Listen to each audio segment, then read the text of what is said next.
of this panel, I'm going to ask everybody to exit in the back, and you'll go up some stairs leading you to your next destination. So today, first of all, I want to thank our sponsors, Jones Walker, University of Mississippi College of Liberal Arts. Our featured speaker today is Jericho Brown, and our moderator is Beth Fennelly. Beth is a 2020 Academy of American Poets Laureate Fellow, the former Poet Laureate of Mississippi, and teaches in the MFA program at the University of Mississippi. She's won grants and awards from the NEA, the United States Artists, a pushcart, and a Fulbright to Brazil.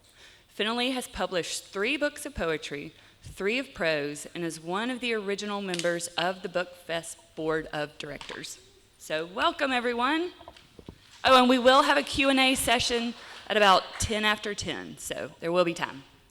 Yes, good morning. I'm so happy to see you guys here, and so happy that we're back in person, because Jericho and I talked about doing this some time ago, and then COVID rained on our parade. So here we are. Here we are. I know. Welcome. Thank so you. Good to have you back. Hi, thank you. Yeah. Thank you, Beth Ann. It's always good to see you. So, first question, what makes you so wonderful? Oh. Well, it's funny. It's interesting you would ask me that. I was thinking about this. You know, I love... I really was thinking about what makes me so wonderful. Y'all don't think about that? Every damn day. Now I feel kind of bad. Like, am I not supposed to do that? No, I was thinking, I feel great about myself because I get to hang out with people like you. Oh, I was thinking about so this smooth. picture that you took, or that you have of us together. Mm-hmm. There's this picture Beth Ann has, and you know, it's too bad we don't have a projector. I would love for y'all to see it. But whenever I see it, I think, oh my God, I'm a poet. Like, I'm really a poet. My dreams are actually coming true in front of my face. When I was a kid, all I wanted to do was be a poet. Yeah. Do you know what I mean? Yes, I do. So when I was a young, I've told this story 1,000 times, so Beth Ann's Tell it. sick of hearing it. Preach. But there was the Tennessee Williams Festival. I think I was probably 22 years old, and Beth Ann came, or thereabouts, so you know it was last year. So Beth Ann came there with your first book, Open House, to read. And I just remember being hypnotized by these poems. And so when I'm able to do things like this with you, I'm like, oh my God, I'm a poet. So thank you so much. Yeah, Thank you. That was the easiest question I've ever answered. So you were talking about wanting to be a poet even as a child, and I wondered if you could talk a little bit about growing up in Shreveport and what your path to poetry was. Well, I think I grew up in the best place in the world for it because, and at the best time, poetry was still in schools in a big way, so poems were not foreign to me. I knew what to do when I got to the end of a line. I knew to just keep going. A lot of people get to the end of a line, an in-jammed line in poems, and they're like, oh my God, what do I do now? You know, they're afraid. But I remember poems in schools, and I remember, and I think part of the reason why I'm a poet is because I remember poems from church. I grew up in the black church. The black church is a place where you're not allowed to be shy. At least it was when I was growing up. So whether you are, 2 years old or 12 years old, all the way to 18 years old, there's some program or service or play or pageant that you have to participate in, which is why when you go to see Easter speeches, a very small child will say Happy Easter, and everybody in the church will fall out. And just like you can hear that small child say Happy Easter, you could hear, very young children reciting scriptures, like the 23rd Psalms.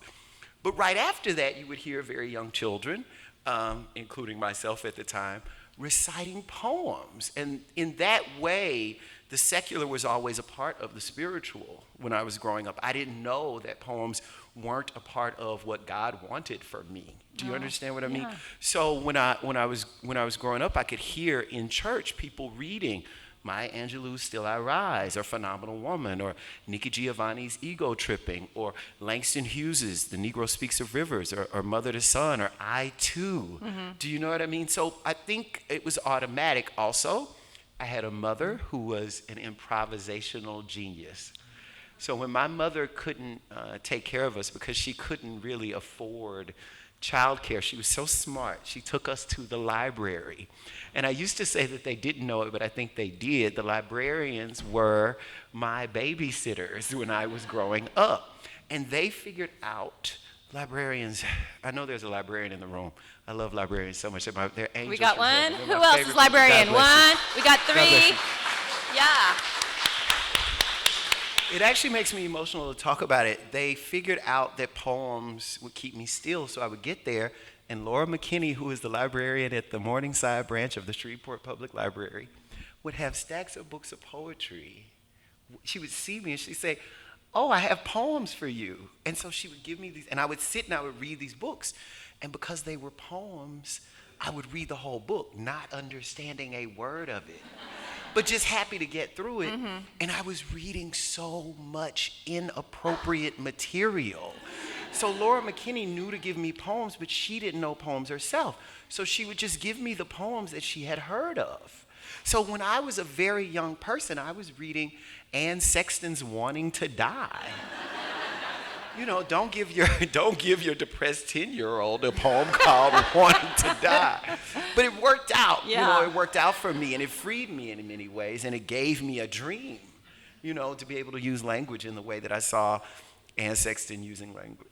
God, I love that. I wish more kids had the opportunity to read poetry that they weren't expected to understand. Mm-hmm. Do you know what I mean? Yeah, just definitely. to like feel the music Just and enjoy it. approach Yeah, it like yeah. on a purely hedonistic level without thinking that they're going to have to like be responsible for interpreting it in a class, right?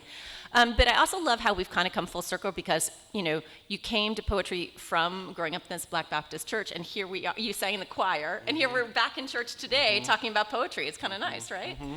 Yeah, so when I was really doing research, I learned a little tidbit about you that I didn't know, but after you earned your MFA at University of New Orleans, and before you got your PhD at University of Houston, you were a speechwriter for the mayor of New Orleans. Is this true? Yes. Yeah, so that's interesting. Can you tell me, like, did it affect your writing in any way, you know? Yeah, I love doing that job. It was the first job I had out of college, and I didn't have the job speechwriter when I first started. It's sort of a bit of a story I should be ashamed of, but I guess I'm about to tell it. When I first started working in the mayor's office, I had a job, and they gave me business cards for this job, too. I'll never forget. My title was junior writer. And I was very upset about this, but I needed a job. A junior writer, who wants to be called? So I couldn't give anybody a card that said junior writer, right? And you know how if you go to a convention or a conference somewhere, you get a souvenir book, and you open the first page of that book, and it's a welcome from the mayor of that city. Well, I used to write that welcome. That was my job. And the speechwriter, when I started that job, the speechwriter quit her job. And so I was suddenly expected to write the speeches because we needed somebody to write speeches. And so I did it because, of course, I wanted to do it. And I was also in charge of keeping up with the resumes for the people. Y'all remember fax machines? The resumes would come over fax machines, and I was supposed to put them in a folder and then give them to my boss whenever we had a meeting so that we could talk about who was up for the job. And whenever a resume would come through, I would put it in the shredder.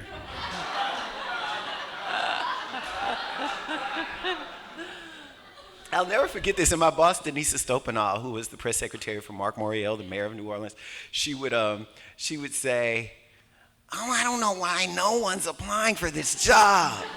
It's a great job. Don't you think it's a great job, Jericho?" And I would say, "Yeah, I really love doing the job." So eventually she caught on and she said, "Well, you're doing it already. You might as well. We'll just promote you and maybe we can find somebody for your job." So that's how that happened. I love that. Yeah. Awesome. But I should say this, it's very different from writing poetry. When I was writing speeches, I had to be on message. I always knew where I was going. The joy of writing poems is also what's most scary about writing poems, and that is while you're writing, you don't know where you're going. That's what you want. You want to make discoveries as you are writing the poem. Yeah, interesting because, of course, it's all words, but writing the welcome message in the New Orleans pamphlet, like you're selling something, right? Mm-hmm. You're selling a message that, you know, it has been given to you in a certain regard. And, you know, poetry is the opposite of selling, right? You know, which is really sad. But it's not buying either. But, speaking of selling, we are here to celebrate. I know, right? Was that good timing? We're here to celebrate Jericho's third book, The Tradition, which won a little thing. I think it's called the Pulitzer. Oh, yeah, I know. Yes. Yeah.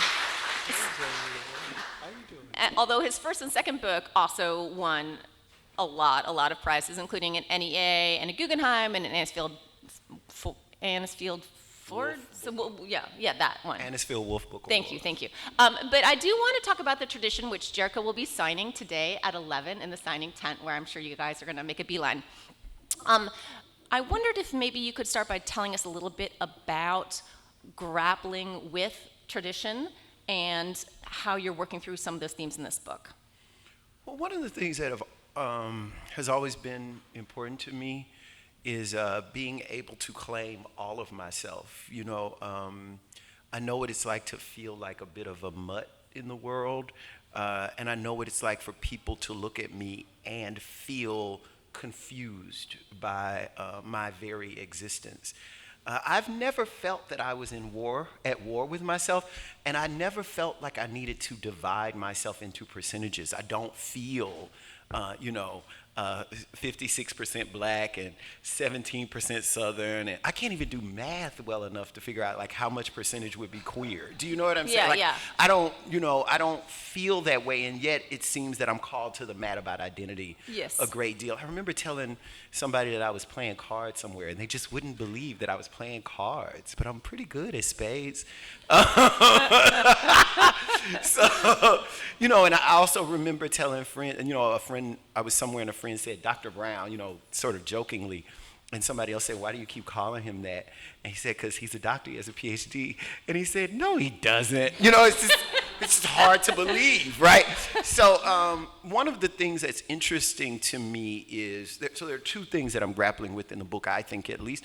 One is claiming my identity, saying this is mine, this is my America, for instance. No matter what America seems to think of my citizenship, these are my sonnets, no matter how much those sonnets have left me out historically or did not plan for my existence. The other thing I think that the book means to do is to call out certain traditions that we take as normal that I think we might want to begin to ask questions about. So in many ways, the book is getting at the trouble we have with police in this nation and police violence, the fact that unarmed people get murdered by police according to video cameras for absolutely no reason whatsoever.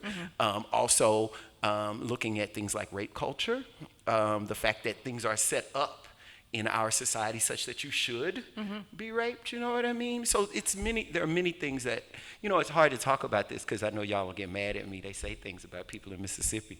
But more seriously, I've been thinking about this a lot. I was actually talking to my friend about and I was thinking about this coming to talk to you, Beth Ann, because I love your book so much. Beth Ann writes a great deal and so beautifully about family and in particular about motherhood. And I was thinking about how much I love my mother. How much I'm always so grateful that she was willing to make the choice to put her body through what was necessary to have me. People talk a lot about things like easy pregnancies. On a scale of what? Easy, hey sir, easy pregnancy compared to what?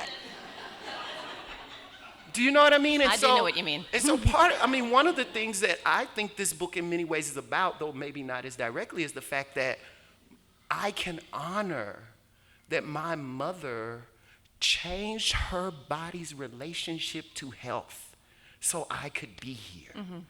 I can honor the fact that my mother made the choice to allow me to literally, I don't know if y'all know what really happens, tear through her body so I could be here and change her body's relationship to health. Yeah. And I can honor that because she made the choice. If you take the choice away, I don't have anything to honor. Do you understand what I'm saying? Yes, I do. Thank you. So that's some of what I think we take for granted that I'd like to believe that the book is about. Yes. Does that answer you? Yes, beautifully. You know, it's hard for poets to do that. Answer a question? No, ask a poet what their book is about. It's the worst. I know. We don't do elevator pitches. I know. But, you know, there's actually a better way than you describing it would be for you to read a smidge. So I was hoping you'd start by reading the poem, The Tradition. I think it's on page 10. Oh, sure. Yeah. I think it's what on page page 10. it's on. Of course I know I it's on think page it's on 10. page 10. Yeah, just...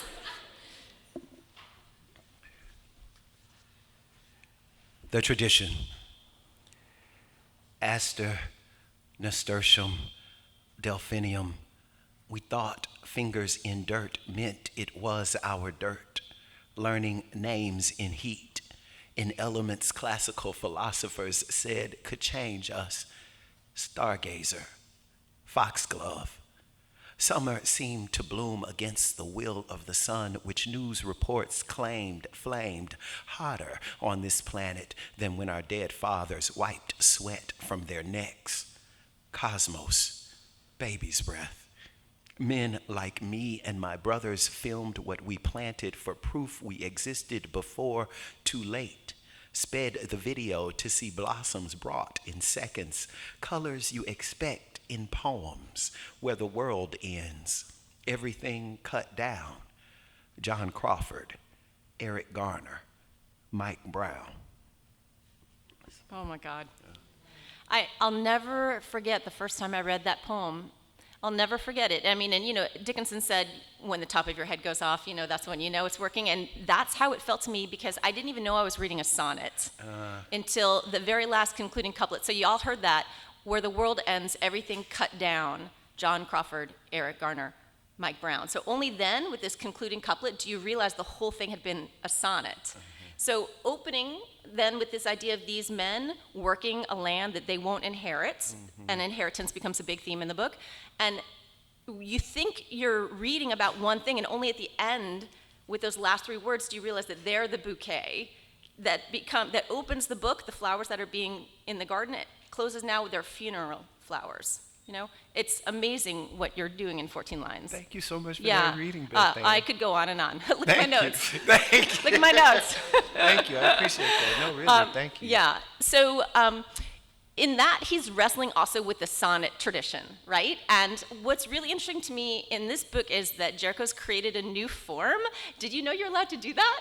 You know, it's like Darwinian. Like, he created like a new creature that like crawled out of the mud, and now everyone's trying to do it. And I assigned it to my students. But I want to talk about this, and I hope that you'll talk about it a little bit. So it's a new form called a duplex, a house with two addresses. And you pick which one to read. Sure. Or the one on page 18.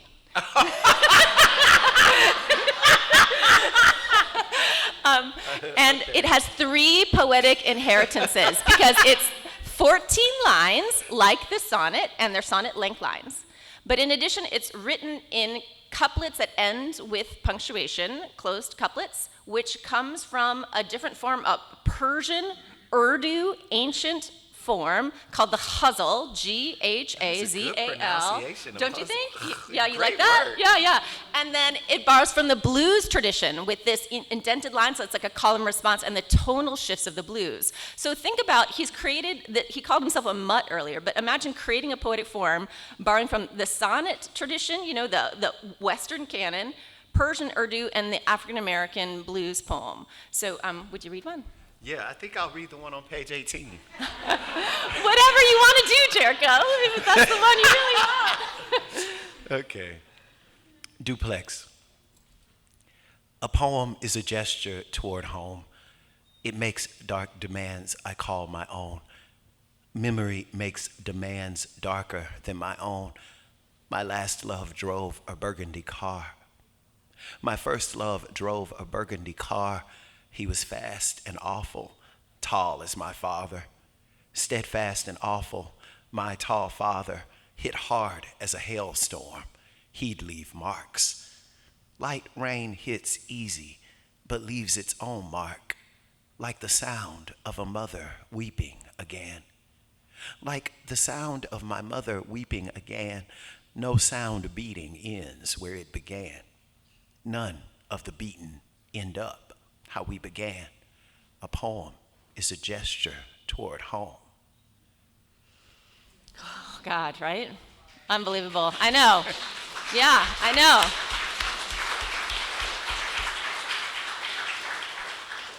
So at what point in the composition of this book did you become aware that you had created a poetic form and you were going to write more than one of them? Actually, toward the end, this book tried to kill me. I really did. Just could. I mean, in the best way. I've never had such a productive writing time in my life. I wrote about half of this book between Thanksgiving and Martin Luther King Day, which has never happened to me before. I could not stop writing. I was certain I was going to die. You know, if you grow up thinking, I understand that everybody, when you're growing up, you think, what am I supposed to be doing? What's my gift? What's my talent? And I understood for a long time that I could write. And so suddenly I had these poems that seemed to be coming out of me, like given to me in a way. And I was writing on elevators. I was pulling my car over on the interstate so I could write things down, and I kept thinking, wow, God is giving me all these poems at one time. So once I get them all out, it's over. Do you know what I mean? I just thought it was over. And so I was really worn out by it. But every time I get a line, I try to follow the line, right? So that was not working. I wasn't sleeping, And then I realized I had a book on my hands. And I was like, wow, all this inspiration. I should try that form I always said I was going to try. There's always these things we want to do that's sort of in the back of our heads that maybe we never actually do. And because I had been writing so much, I was like, maybe I should try to do this thing I had in mind, this conglomeration of forms that is one form in and of itself, that in many ways would be a representation of how I feel in the world, right? That mutt thing that I was talking about earlier.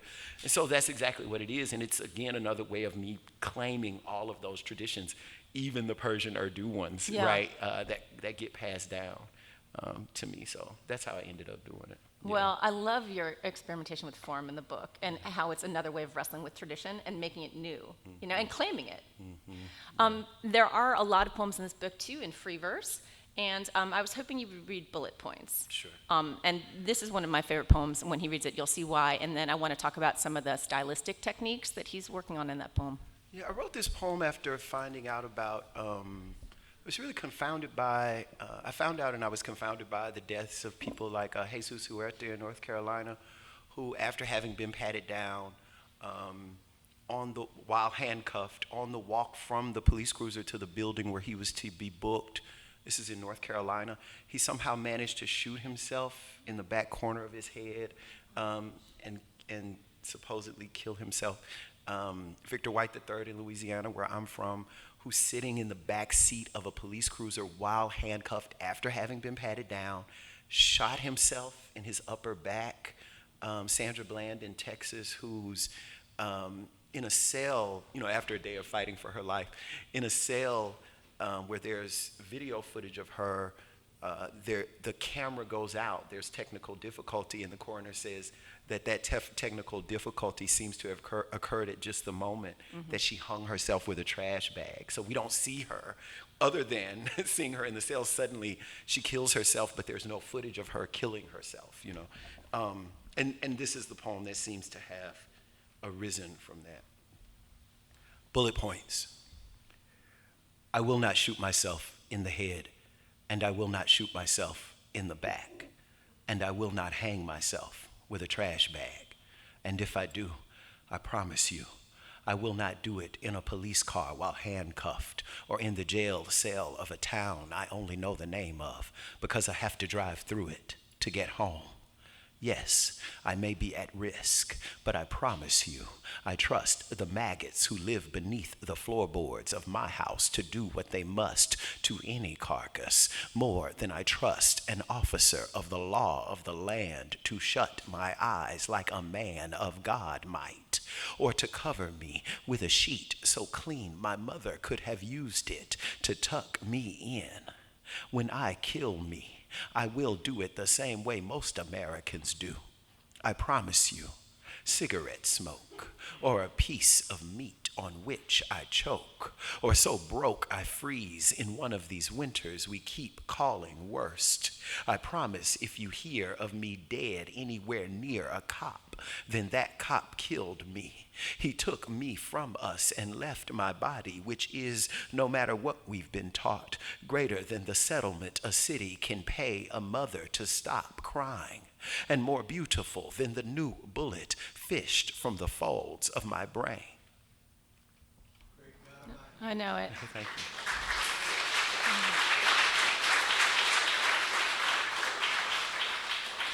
So one reason that poem amazes me so much is because we think of the impulses out of which we write, and some of our impulses are maybe simple but kind of human, like you see a beautiful sunrise and you're moved by beauty. But what happens when you're moved by rage, but you still need craft? So I'm just going to slow us down and just pick out one part so you can kind of hear a little bit now that you've gotten the message of the poem, what Jericho's doing. But this is just plucked from the middle. I trust the maggots who live beneath the floorboards of my house to do what they must to any carcass more than I trust an officer of the law of the land to shut my eyes like a man. What's he doing in there? Do you hear that he's rhyming? It's actually, yeah. And so he's actually, it's an AABB rhyme in this poem, but the rhyme doesn't hit you too heavy because it's so strongly enjammed. But then he's playing with enjambment because he'll saying something like, to cover me, to shut my eyes like a man, line break of God. So we have all these line breaks that are allowing these kind of subversive meanings as we move through the poem, and then a lot of puns, starting with the title, bullet points, right? And you even like to borrow the tone of like a bullet pointed document where you're like being assertive. I will not shoot myself, the poem opens. So borrowing the tone and then to end with fishing the bullet out of the folds of the brain. So I guess one reason why I'm in such admiration of this poem is because I see the attention to craft kept you from screaming. Mm-hmm. See what I mean? Like it could have just been one big scream. Like how do you shape rage and despair? Mm-hmm. I think you lean into your training, right? Yeah. Do you want to talk a little bit about like how you work through craft elements in this poem or through the book? Yeah. One of the things that I'm always doing is I'm writing against whatever started the poem. So if I have a line, which is actually a craft element, if I have a line, one of the things I want the next line to do is surprise me. Mm-hmm. I don't want to follow the next thing I would automatically say. I would actually want to say something I didn't expect to say. So even if it's just playing on a word in the first line or writing a line that has nothing to do with the first line or seems not to anyway, I'm always trying to move away from where I started in order to get back to where I started. If you move away enough line by line, you end up saying things you don't expect to say, which is the goal of writing poetry. You want to arrive somewhere. You want to make realizations and revelations, right? So that's one of the things that I think I'm doing. The other thing is that I just want to pay attention to music. I'm always aware of the sounds. I used to love this singer. I still love her. But she was very popular in the 80s and early 90s. A singer named Anita Baker. Have y'all heard of her? Mm-hmm. She Sing it, Jericho. Sing a little. No, I won't. We loved Anita Baker when we were growing up, because we knew what her songs were about, in spite of the fact that we didn't understand a word she was saying. She's like she's a moaning singer, she's very like, well, it's like and somehow listening to the songs, because of her attention to emotion through music, we still knew what the songs were about, even if we did not know the lyrics, if that makes sense. And that's part of what I'm doing, is paying attention to rhythm and to the literal sound of words. So all of that stuff that I learned in school ends up being of use to me. Yes. Iambic pentameter, tetrameter, spondees, all of those things are things that I'm sort of juggling because I know that they'll make a difference to the ear of the reader. Yeah, I love that. And even how you were saying understanding Anita Baker, even if you weren't listening to the words, because the emotional content was so strong. And it, again, brings me back to you with your free babysitter, i.e. the library. Mm-hmm. Looking at books of poems and not necessarily understanding what the words were because you were too young, but like understanding in a musical sense how are you supposed to feel? Like, that's one reason why we need to read poetry, because it educates the emotions. Yeah. Yeah. And, when you said that earlier, I wanted to add, I'm glad you brought that back up.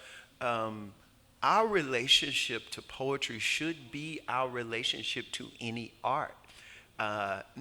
Some people in here have degrees in art and art history, but most of us do not. And yet, we often pass by pieces of art we fall in love with, that we feel moved by. No education in art whatsoever. Do you understand? And when we pass by, though, when we see that painting that comes out of nowhere, or that sculpture that comes out of nowhere, and we've been passing paintings all day. We've been passing sculptures all day. We didn't notice any of the other ones. But we noticed this one. The reason we noticed this one is because of the work the artist did to make us notice it. Yes. And because of our ability to appreciate beauty, right? But we don't explicate that. The other thing we don't explicate are trees. Do y'all know what I'm saying? Y'all know how good trees look? I mean, really, trees got it. Yeah. I'm serious, trees are so fly. I just look at trees sometimes like, whoa, you are doing it. You've been there for like 700 years just standing there, what's up? So, but we feel all of that about the tree, and everybody in this room has a tree. When I say you have a tree, you automatically think of your tree. Yeah. Do you know what I'm saying?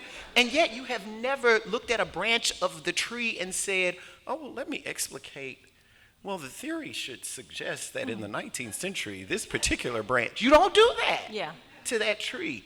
And I think that's the relationship we have to begin to have toward poetry, to begin to bring poetry closer to our lives. Oh, I love that. Yeah. You read a lot about visual art. Do you practice it? No, I don't. Yeah. I can't. I just write poems. Yeah. A minute ago you said... I just write poems and listen to Beyonce's last album. That's all I do in my time. I read poems, write poems, and listen to Beyonce's last album. It's working for you, Jericho. I'll say it. Sign me up I'm for just that. sitting around waiting waiting on the videos, like, whenever you're ready, girl. I'm here to learn these steps. That's the other thing. I used to be, why am I talking about this? I'm sorry. No, but this talk. is true. When I was a young person, if Janet Jackson came out with a video, I could see, I remember, Miss You Much. Do y'all know this song? Y'all don't know it. Rhythm Nation, y'all never heard of that. So this Rhythm Nation song, and it had all this choreo. I could see the video one time, and then I could do all the choreography. And now when Beyonce has a video come out, I have to see it 6 times before I can do it. But I can do it.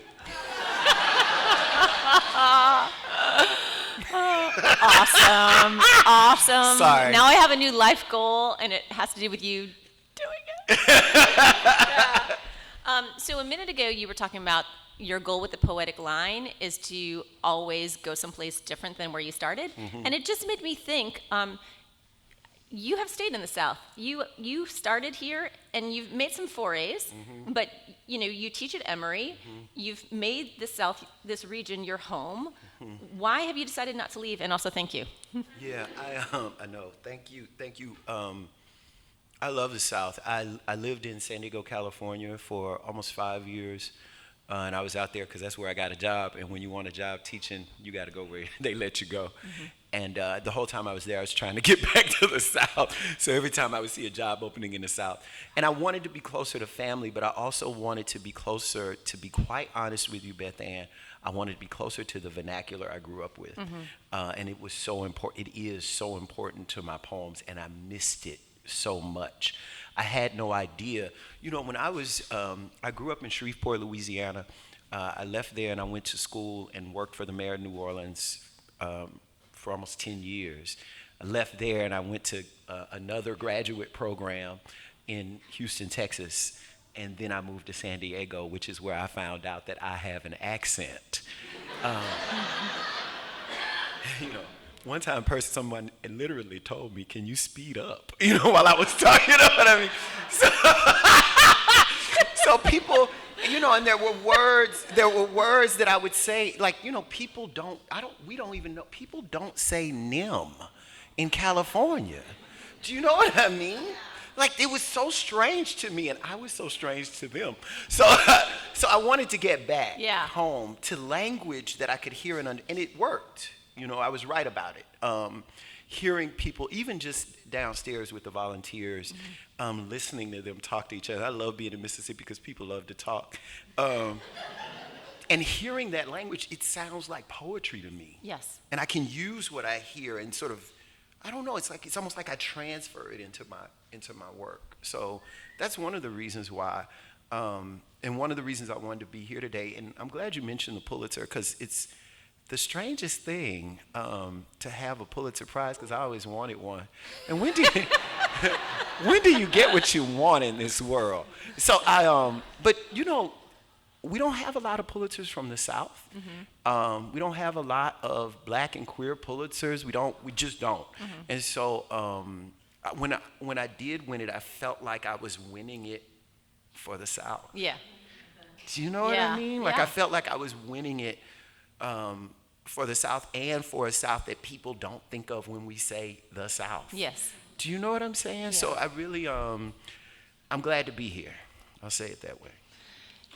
Oh, yeah. Thank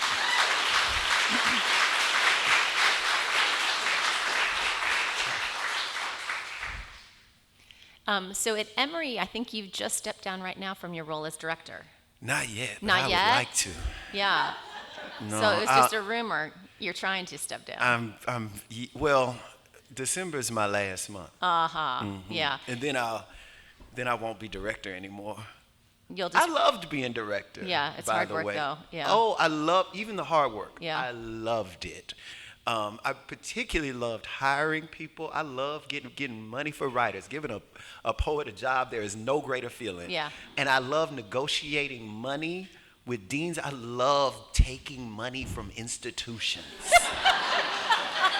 I do. Oh, just any institution you show me, I just think, oh, I bet they got a lot of money I could put in a child's mouth. Do you know what I'm saying? Yeah. I'm being serious. Every time somebody mentions an institution to me, I'm like, what kind of money they got? Yeah. And how do I siphon it off to writers? Do you know what I mean? So I loved that. I loved course scheduling. I loved hiring adjuncts. I did. I like, oh, at 2 o'clock we'll have this, and then the students leaving there will go to this at 5 o'clock. Do you know what I mean? I love that. And then the pandemic hit, and I did not want to do it anymore. Yeah. It's doing that live and in person and then having to do it on Zoom, it was just two different things, and I was not very good at it. I doubt that. I mean, they think I was good at it, Yeah. but I didn't feel, I still feel like I'm catching up to what it is to be a director again, so it'll be over. The pandemic actually makes me think of a question I'd be curious your take on. But a lot of my writer friends said that the pandemic was actually good for them because they got to be home all day writing. And I hate those people because the pandemic was really hard for me because I get ideas by traveling and seeing people and overhearing weird conversations, and I just felt like it was like a wasteland. What's your sign? I'm a Gemini, but I don't act like it. No, you don't. No, I know. You seem more like, Gemini's not a fire sign, it's Earth or Air. Gemini is supposed to be twins. Air, she knows. Yeah, I'm not a Gemini, right? You don't seem like a Gemini. Yeah. When I teach. She teaches Gemini. I don't even know what that means. We're going to assume that means awesomely. Yeah. But how did the pandemic strike you as a writer? Like, were you the person who like buckled down and was like, oh, thank God everything's canceled? No. Because you're social. No. Yeah. I was not like that at all. As a matter of fact, I didn't really get any good writing done again until things started opening up and I started traveling again and I started having conversations with people I don't know. Yeah, right. And I think that's where writing comes from for me. Other than the reading of books, I think you have to live in a now. And I just couldn't make a now happen on my television or on my computer screen in the same way that now feels like it's happening right now. So I wasn't as productive as I'm always glad that other poets had a better experience, but I did not. Sure you are. I was also dealing with, honestly, I was also dealing with a lot of health issues. I mean, there were days I wouldn't be able to work because I couldn't even sit up in bed. And because of those health issues and also because of the difficulty of seeing a doctor, during the pandemic, and, I eventually had to go to the Mayo Clinic in 2020, like September of 2020, late September of 2020. So I never really had the experience of, this is part of what I was saying, when I won the Pulitzer, I was at home by myself, Oh, wow. which is God's work. This is why I believe in God. I know for 100% fact that if there had been no pandemic and I would have won a Pulitzer Prize, I would have gone to jail that night. Awesome. I mean, can you imagine me partying? I would have found the yellow line in the street and walked down it naked. Yeah. Do you know what I'm saying? Yes. But I didn't do that because I wasn't going nowhere. Yeah. I was like, I should go have a drink, but nobody was at the bar. Hi. Yeah. Do you guys want to do some Q&A? We've got about 20 more minutes, or do y'all want Yeah, no, we should. I should let them play. Now, Jericho said he likes being back in Mississippi because Mississippians are talkers. So I know you guys have some good questions for him. So if you shout it out to me, I will repeat it into the microphone, and then Jericho's going to answer. Yes, Ben. Sure. Jericho, thank you. You mentioned your religious upbringing, and you also speak of your faith in this way. What for you is the sacral dimension of poetry? What gesture towards the divine do you find when you're writing? My questions were so much easier than that. Yeah, so just in case you didn't hear it, Benjamin Morris asked Jericho's writing a lot about religion. What is the sacral element in his poetry? Well, so two things. One, I know I'm not supposed to say it because poets don't like it when you say it, but I really, if you were to look, I mean, quite literally just look at what a monk does all day, it looks like what a poet does all day. Do you see what I mean? Right down to the chanting. If you're a poet, you're not just sitting there writing your poems, you're also doing this. Do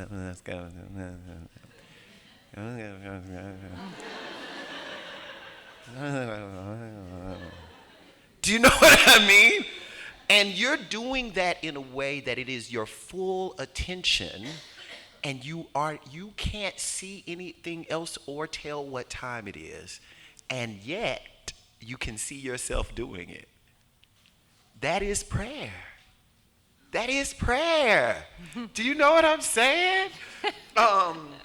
When I am praying, when I'm praying as I would like to pray, then that's all there is. It's full-on communion. And when I'm writing a poem, that's all there is. It's full-on communion, right? I also understand that when I'm writing a poem, you'll hear poets say this.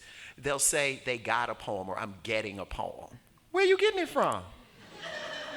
Who gave you a poem? Right? So when we're in the midst of prayer, we feel that we have insights. We come away from prayer with insights. When I'm writing a poem, I get insights. These are the revelations and realizations I was talking about earlier. And so I think it's impossible for me to imagine it any other way.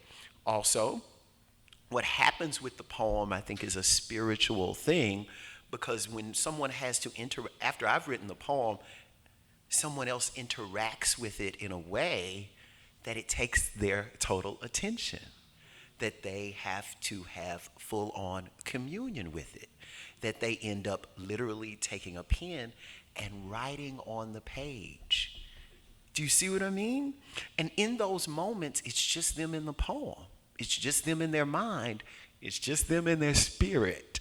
They feel moved and they want to know why. Why did that move me, right? So does that answer your question? Go ahead, Else. When you are given something like poem, do you feel like the reception of it, rather than the forcing it to come out, allows you to have ownership of it? Is it something that you're given? Yeah. Okay, so the question, do you want to repeat it or you want me to? When Jericho's writing something, what allows him to feel ownership of it? Is it the reception of it? I think because it's imbued with my experiences, there's a lot that I'll make up in a poem. You know, I have a whole book where I made up a brother. People were so upset with me. So they're like, you don't even have a brother? And I wrote this whole poem at the end of the book that was about how I really don't have a brother, thinking it was going to solve the problem, but it didn't work. But I wrote this whole book in which I had a brother, but there's a lot that I make up in a poem. But there's a lot of the poem, because when I'm writing a poem, I don't care what I say. A lot of times when people are writing a poem, part of the reason why they have a hard time getting the poem done is because they're concerned about what they have to say. I don't care what I gotta say. I don't have to send the first draft to the New Yorker. If I want to take something out, I'll take it out. So when I'm writing a poem, I can make things up. I can drop all of the interesting things I know about Motown and Diana Ross and the Supremes. I can drop all of the interesting things I know about science and about climate change. I can tell all my business.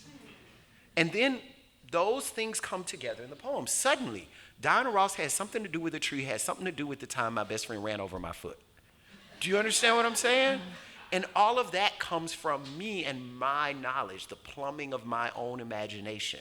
Does that make sense? So that's where that ownership comes from. That ownership, by the way, goes out the window when the poem's done, or at least when you look back at a poem. I don't know if you have this experience, but I look back at books, and I think, who wrote that? I wrote that? Yeah. How did I do that? I mean, if I like something, I'm like, whoa, I was working that day. Do you understand what I mean? We had a question over there. Go ahead. What was so inspirational to you when it came to the form? Like taking the sonnet, taking other forms, and like creating your own form? There's this poem by Ezra Pound called In a Station of the Metro. I'm going to try to recite it, but I might miss a word. The apparition of these faces in the crowd, petals on a wet black bough. Right. And that poem always got to me because it's only 2 lines long, and the 2 lines again seem like they have absolutely nothing to do with each other, and yet the juxtaposition makes us do something. We're driven to suddenly see those faces as petals. Do you see what I mean? And I think something about that made me interested in the power of juxtaposition and the power of a couplet in juxtaposition. So that was one inspiration. And then the other inspiration, the thing I kept wondering about, I remember reading this Nikki Finney book, and she had an epigraph from A.J. Verdell. And the epigraph was, repetition is holy. And I've never stopped thinking about that. I mean, it seemed like, okay, yeah, that makes sense, right? And so I started thinking, I wonder if I could write a poem that was only repetition. And so that's part of how the duplex came to be.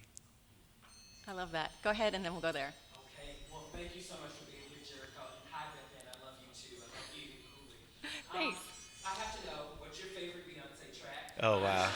Mine is Church Girl. Yeah, I like love Church the Girl. church. Yeah, I like Church Girl. But I also wanted to know, like, I have a deep appreciation for the African American canon. People like Paula and stuff are Phyllis Wheatley. You know, I attended Tupelo, so one of my professors said, keep your hand up when I was trying to answer the question. But I just wanted to know, like, how do you see yourself in the grand scheme of those who lift their voices to tell our story, to speak our truths, and to show a bravery that's sometimes overlooked? Did everyone get that? Do you want? No, can you repeat it?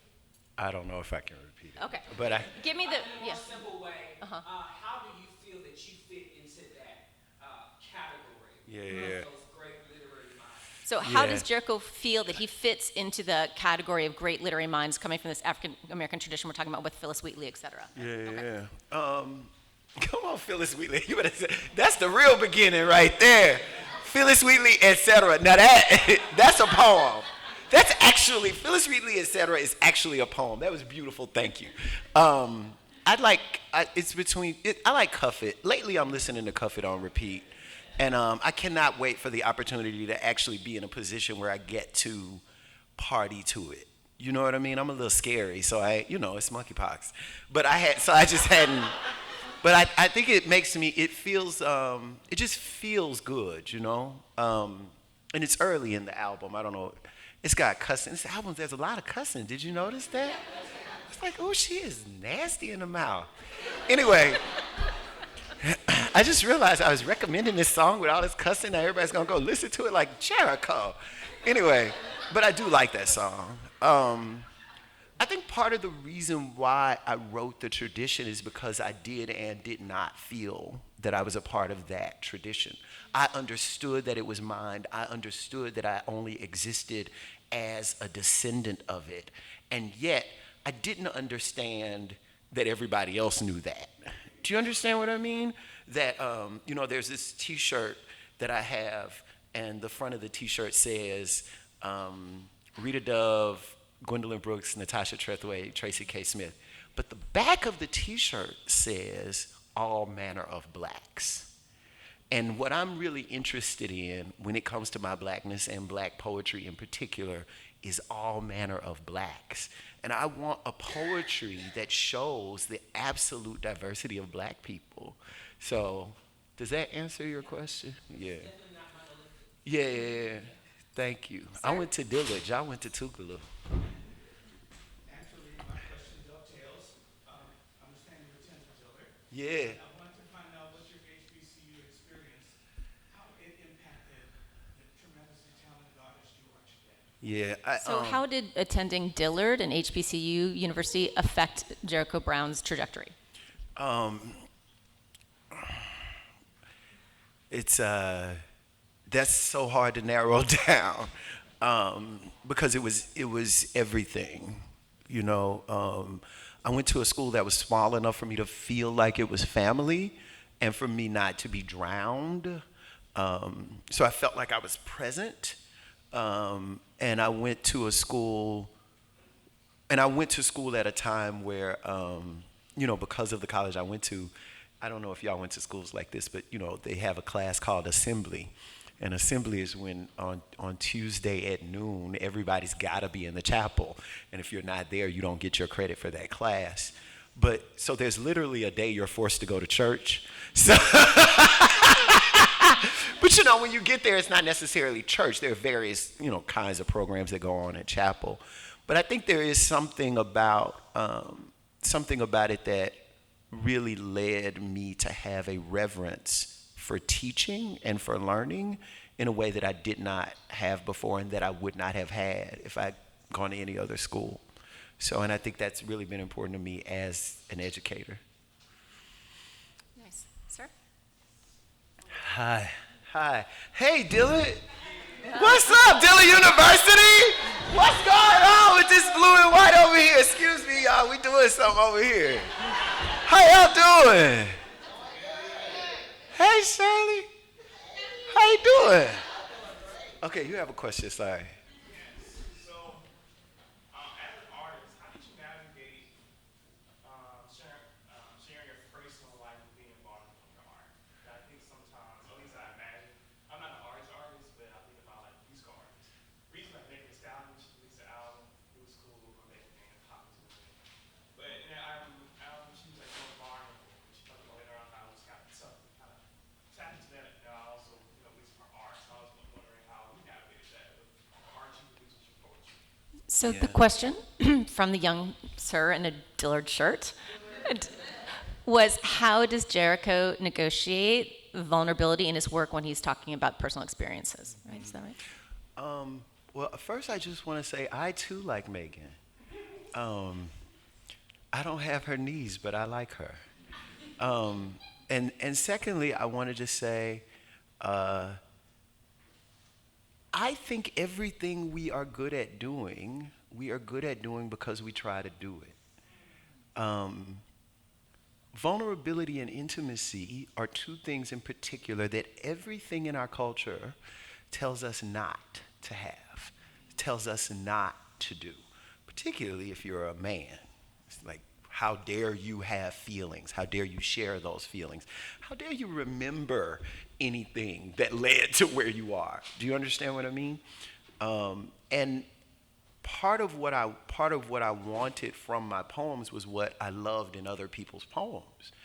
When I read poems in which people were vulnerable, I wanted that. And so, no, it's not easy, but I worked toward having it. Working toward having something like vulnerability in an art also means letting go of your dependency on other people. One of the reasons why it's hard to tell the truth is because you imagine this or that person won't love you anymore after you tell the truth. But, and I'm sorry to say it, but it's true, if somebody doesn't love you behind the truth, they didn't love you. So I don't, it's not easy now, but it's a lot easier because I made a practice of it. So when I was saying I like to lose I really do. I try to lose my mind in the process of writing poems so that things come up that I would rather not say. I did not sit down. Y'all, I promise to God in the name of Jesus, I don't want to write a poem about my dad. I don't want to write a poem about the police. I actually don't want to write the queer love poems, the queer erotic poem. I don't want anybody in my business. Do you know what I mean? But what happens is, that's what comes up because that's what's really there. That's what I'm passionate about. And when it comes up, I have to allow it to come up because I'm interested in telling the truth. But it's not that I'm interested in being a political poet. For what? Like, what does that get you? Do you know what I mean? There came a point in my life that, I used to say, I would love to write a poem about a tree. As if trees are not in danger. As if we are not losing our trees. I have a poem that I'm working on right now that's about my favorite animal, and my favorite animal is the giraffe. And, but there just aren't that many giraffes anymore. So if you haven't seen a giraffe, you need to go see them. Like, seriously. So that's the kind of thing that I'm thinking about when I'm thinking about vulnerability. Right. We have time for one last question. Ma'am? Yes, go ahead. Shout it out. What advice do you have for young African-American poets trying to get their work out into the world? What advice does Jericho have for young African-American poets trying to get their work out into the world? Well, my first piece of advice is to always be where the poets are. Our art is a community art in a way that no other art is. By that, what I mean is, and y'all know this if you're a poet in this room, you can call your poet friend at 2 o'clock in the morning and say, I think I got something. And your poet friend will turn from their spouse in bed and say into the phone, let me hear what you got. And you cannot do that if you are a violinist. So I think what happens is, I think part of the way you figure out how to do things is that you go where the poets go, no matter who the poets are. You go to the readings, you take the workshops, you come to things like this. If you are where the poets are, then you end up being a poet. You end up being a poet is about being in the community of poetry. It's also about getting away from that community individually to get your work done and right. So what I've always believed is, if I can measure my time properly, such that I'm writing, I'm spending enough time alone, also I'm reading, that's also a long time, but I'm also experiencing live and in person the work of the poets that I love most with other poets, then something arises from that leads to publication. Because publication ultimately has to do with, now I know about this thing because I was around these people, so I will send my poems to that place. Do you understand what I mean? So it's really a matter of finding the community and being an active part of that community. So now you see why my first question was, why are you so fabulous? Am I right? Yeah. Thank you all so much for coming. Thank you. Jericho Brown. Woohoo!